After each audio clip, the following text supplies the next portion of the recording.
today.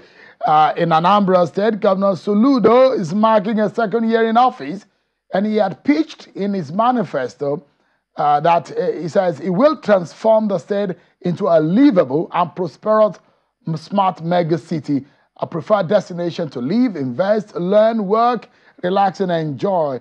He structured 5 compartments of the 5 solution agenda, which are security, law and order, economic transformation and infrastructure, human capital and social agenda, governance, rule of law and value system, and environment. Today, Governor Soludo is marking a second year in office. Don't forget, Governor Soludo was a former governor of the central bank and is one of those who is giving his thoughts on the direction on our economy at a national level. Governor Soludo joins me live from Awka, the Anambra State capital. Thank you so much, Professor Soludo, and congratulations on your second year in office.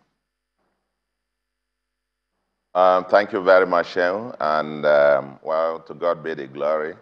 And the congratulations, I think, belongs even more so to the great people of Anambra State, and who employed me and my deputy, and have supported us all this while, as well as members of my government and the entire government of Anambra State. So the great people, the government and great people of Anambra State, you know, need the congratulations, because we have all worked together for these past 24 months, as it were, you know, to begin to put the state on a trajectory that we promised the people.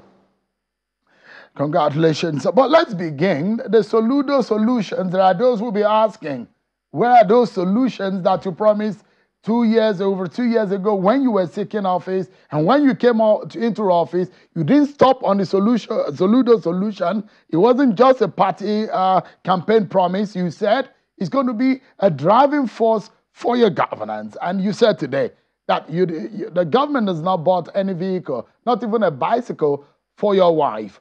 You had said you have not taken any salary. The last time on the program, you told me that you've still not borrowed any money 2 years down the line. It does look like that your attitude when you were at the CBN, you're bringing it to the governance of Anambra State. But to what extent? Because there is some kind of economic downturn in the country. How are you able to execute projects? And by the way, some of the projects that you say that you will execute, let's begin by talking about the mega city. You said you are going to turn Anambra State into mega cities. How many of the mega cities have you created? Thank you very much, Shehu. That's a short question with a very long answer. I think you will be asking for the 100 footprints that we presented today, and we spoke for an hour plus. I think I'll better send you a copy of that to show you what the footprints are over this period. And thank you very much for putting a preface to this conversation by laying out the 5 key pillars and our mission here to, lay the foundation for a livable and prosperous smart mega city. Anambra as one smart mega city. That's what it is. That's what, when we say mega, is when it gets over 10 million people in it. We're very intentional, very deliberate, and very focused on this. Putting the foundational steps. I think 2 parts to your question are some of the milestones. First is that we've been focused on the 2 documents that provide a compass for our administration. The Soludo Solution, the People's Manifesto. That is one. The second is Anambra Vision 2070, which I chaired the committee that produced it. This administration is the first government after Vision 2070, and we're very deliberate, despite all the challenges and circumstances, to lay the foundation for the actualization of the Vision 2070 and the Soludo Solution under the 5-part agenda. Number 1, security, law, and order. That is, without it, you don't go anywhere else. Everybody knows when we came in, the state of affairs, 8 local governments under total firm grip by the hoodlums, and today largely liberated, and it's still a work in progress to have a total rule of law and order and security of lives and property. We have advanced very massively. Some will put it even at more than 80% done, but there's still skirmishes here and there. Of course, it's an ongoing process. The others about law and order in the society, getting touts and criminals off the streets and markets and so on. And there is testimony now that our anti-touting and so on crusade, people are now coming back again from all over the country to shop at Onitsha and the environs and so on. Anambra is the biggest commercial city in West Africa, but Onitsha was almost dying and gone and so on and so forth. We are rebuilding these cities. Urban regeneration is on course. We're breathing back life massively into Onitsha and the environs. Oka is beginning to look even more so like a state capital, largely, at least the testimonies by the people and the indigenes and those who live around here. And then you get onto our bit on second pillar about infrastructure and economic transformation. There's quite a whole lot. Of course, you know about infrastructural transformation. One of the national papers is even named as 2023 Governor of the Year on account of infrastructural transformation within the short period of time. If you ask the typical average Anambra person, what's your priority? They will tell you number one is road, number two road, number three road. Of course, I understand it. And that, you know, in our place here, very enterprising. If they can move around, they can do the business. And it's also critical to laying the foundation for the future. Besides producing now a master plan, a transportation master plan for both rail, water, and land for the next 30, 40, 50 years. Besides producing them, we are very deliberately now building those foundations. More than 400 kilometers of roads being tarred as we speak, and over 240 completed, asphalted. A quality that the state hasn't seen before, sub-cement stabilization with stone base and then thick asphalt, as it were. That's an average of about 10 kilometers per month for the last 24 months. And people think, you know, comparative to history and elsewhere, that this is quite a feat, not where we want to be. We would like to be doing more than, much more than that. Then you get onto the economic thing, the revolution we're doing in the area of agriculture with our coconut and palm revolution, distributed over 1 million seedlings so far, on course to distribute another 1 million this year. It's a silent revolution that will eliminate poverty from our people, empower the people, good for the environment, the green state, and also create a new ecosystem for the environment, industrially. Then we're getting on our industrialization. Of course, part of the new cities, you talked about new cities, 3 brand new cities being designed, completed design. We're now getting into the next phase of execution. It's an industrial city with automotive park, pharmaceutical park, agro-processing park, and the others with entertainment and so on, even prospects for a future airport as well. That is ongoing. There is the new Oka 2.0. That's about 4,000 hectares of land as well. The design is being completed, and Onitsha 2.0 as well. So on agriculture, we have regenerative agriculture ongoing, and then, of course, a coconut and palm revolution that is silently. Our target is to be able to distribute 5 million to 10 million improved seedlings of these two over the next couple of years, and that will totally change the landscape of Anambra and wealth, as it were. Now you get, of course, industrialization. I've mentioned that. I mean, quite huge steps ongoing. Youth empowerment, we've trained and empowered some 5,000 youths in a very unique way. Another 8,000 now being screened to start going on through the training and the empowerment in terms of, mainstreaming our One Youth, Two Skills agenda. And then you get onto our tech.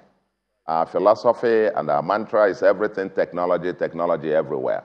Anambra has been adjudged by the peers and the nation, the states meeting with the federal government, adjudged as being the leader in terms of tech and technology, innovation, as it were. We're intentional about building our own version of the Silicon Valley.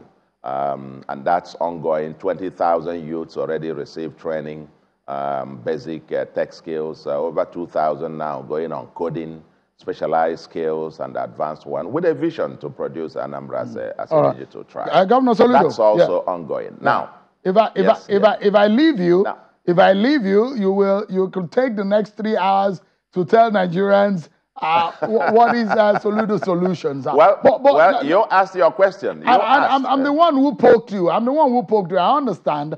But when it comes to these issues, you know, let me quickly ask you. So, I mean, for someone who's dealt with figures all your life, you know that the indices, if they are not in the positives, all of these governance and policy issues have not materialized at all. So the question will be, how many jobs have you created in the 2 years? What has been the incremental or the increase in IGR? What has been the GDP increase for Anambra State? Can you give us some of these figures?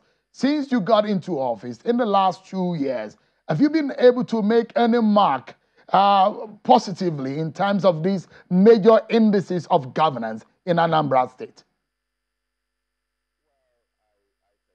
Well, I think the one that you just mentioned that is a very critical one is the issue of employment. Well, direct employment, this government, I think is probably the first one. I don't know anyone else.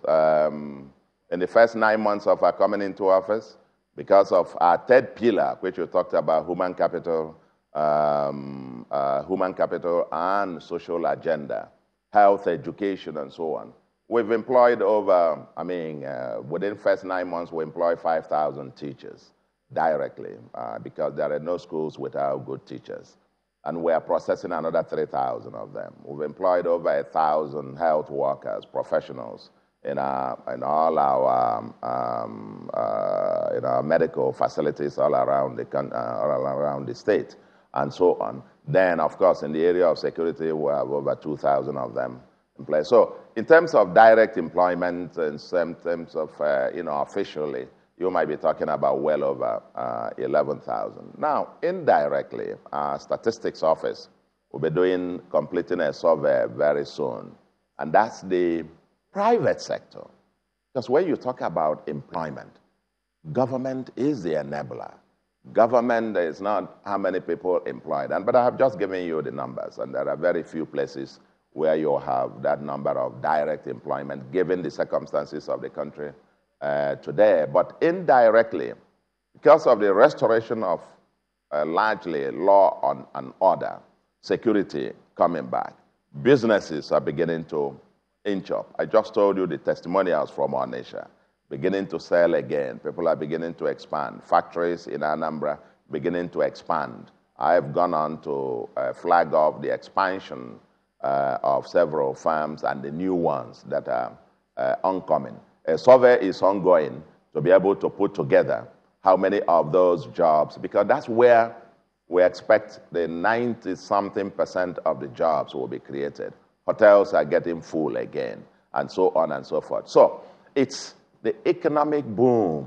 The farmers are able to now to get back to their farms because they are able to bring out their goods from remote areas of the state, and so on and so forth. There are testimonials when I went to, commission some roads, and farmers saying for the first time they are now able to bring out their goods.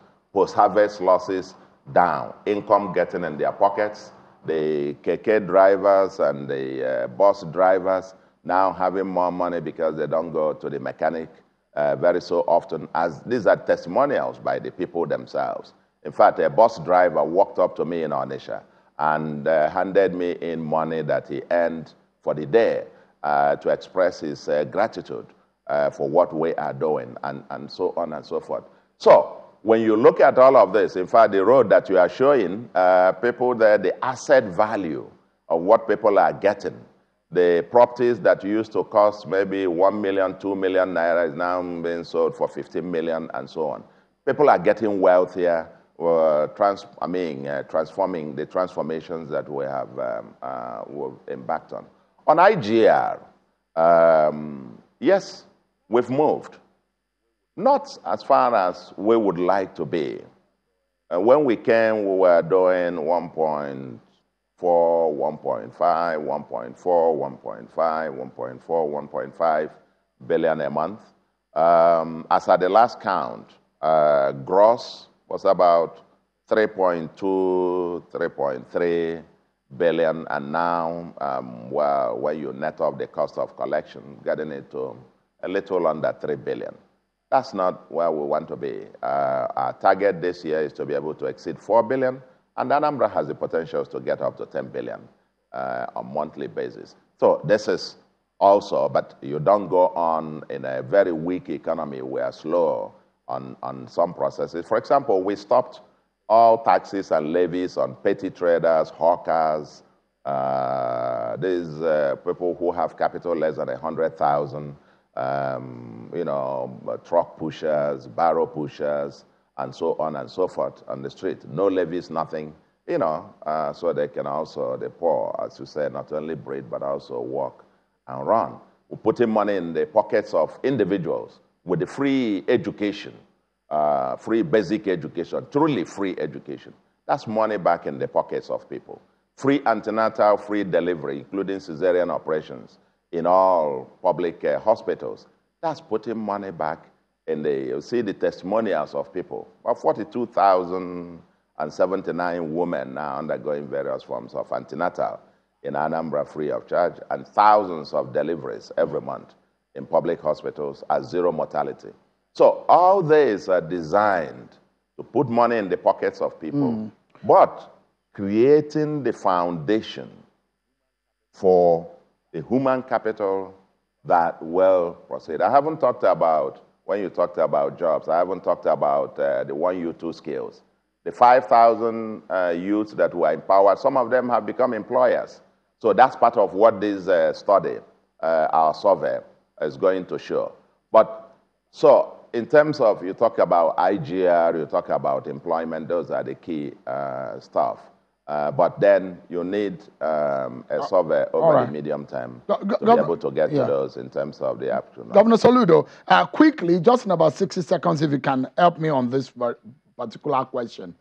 In the last few months, since the removal and the substantial removal of fuel subsidy, we've seen a jump in the allocation that is coming from the federal government to the states. For example, the reports are showing that Anambra State, for example, is getting up to 70-something% increase in federal allocation. But the question is that, can we see the justification of the increase in those allocation on the livelihood, on the lives of those people? The question will be, what has Governor Soludo used those increases, which is almost double of what he used to get?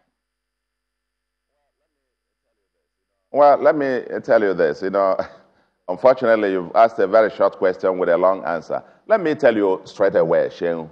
What we are receiving today is a declining value.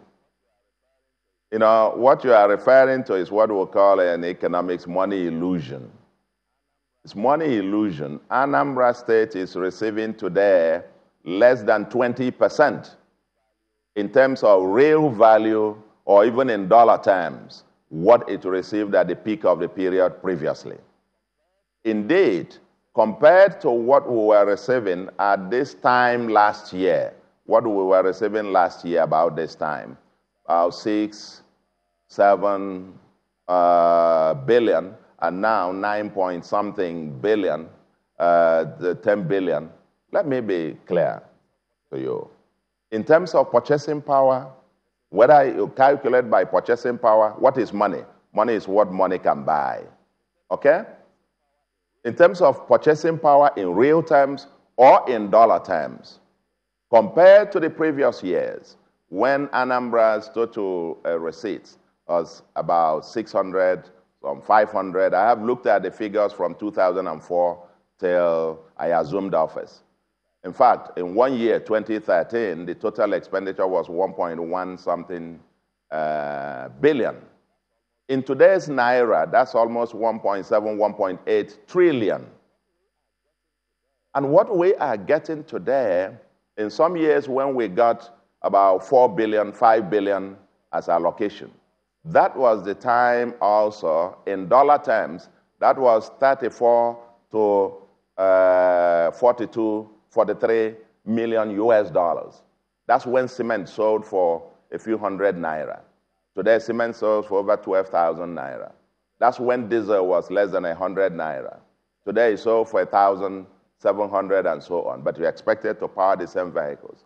So in terms of the actual value of what we are receiving, we are actually, the value has been declining. And let me be clear. If the current trend of what we received January, February continues, probably at the end of the year, Anambra will be receiving maybe barely about $100 million, compared to 600 million, 700 million, 400 million, even up to $1 billion in some years in the past. So it is money illusion. How much does it cost? If you give someone 10,000 naira, the way I want to conclude on this, if someone had 10,000 naira, maybe in 2005 or thereabout, and he could buy a bag of 50 kg bag of rice at 7,000 then. And today you give him 60,000 naira. Oh, wow, you've multiplied it by 6.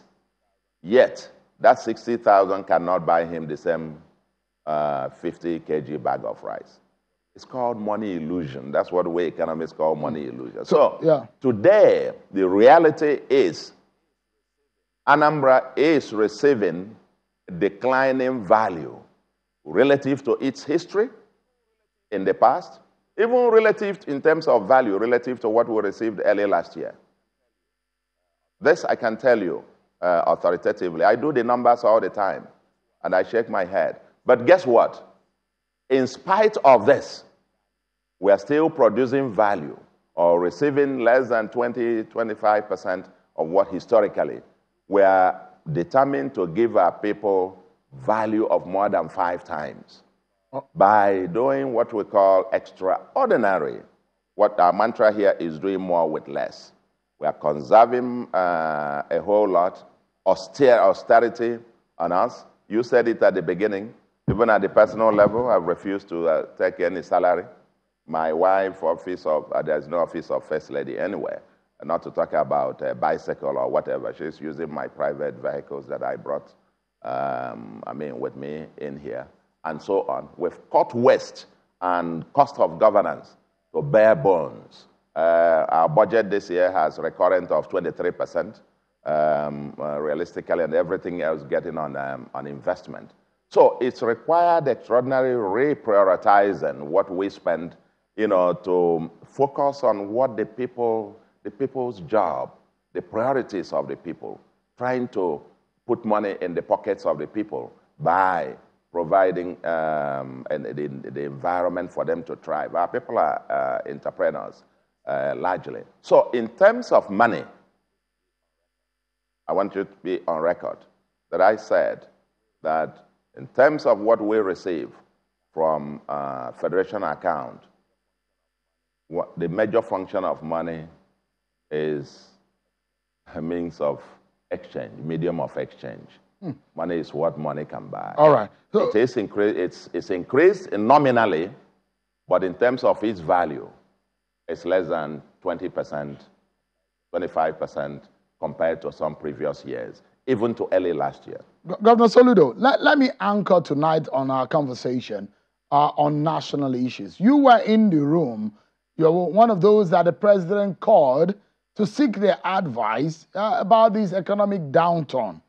And I'm very sure that you must have spoken truth to power because you understand the figures. You know the situation. We perhaps have seen this before. Some of those policies look like what I saw when I was in school, the structural adjustment program. Where do we go from here? What did you tell the president? Because as an economist, you'll be dealing with the figures. How do we get out of this quagmire, the economic downturn that we have entered into as a nation? Seun, again, you've come with some of these your antics again, but I'm not gonna fall for it. I'm just asking questions, though. No. I know you do, but I understand you. First and foremost, I've spent a bit of my career in government as an advisor. And there is one rule to advise. You don't advise on the pulpit. You don't advise on television. You don't advise there. When you have access in. So I'm not going to tell you, if I say anything to the president, it's not for public consumption. It has to be for his ears only. And so I'm not going to be drawn into what we said or what we didn't say and so on and so forth. I think that was a very good meeting. I commend the president for that initiative, getting perspectives from all sides. And our president is a smart fellow, and I want to believe that himself and his economic team, are able to, put the terms and terms of our trajectory going forward. But if you recall, it's the last time that I came on this your program that you asked almost a similar question. And because I heard you now talking about, what you say is like structural adjustment program and all of that. You see, sometimes I kind of feel that we don't get it. We don't get it, It was on this program that I described what this administration inherited as a standing dead horse. The economy as a standing dead horse.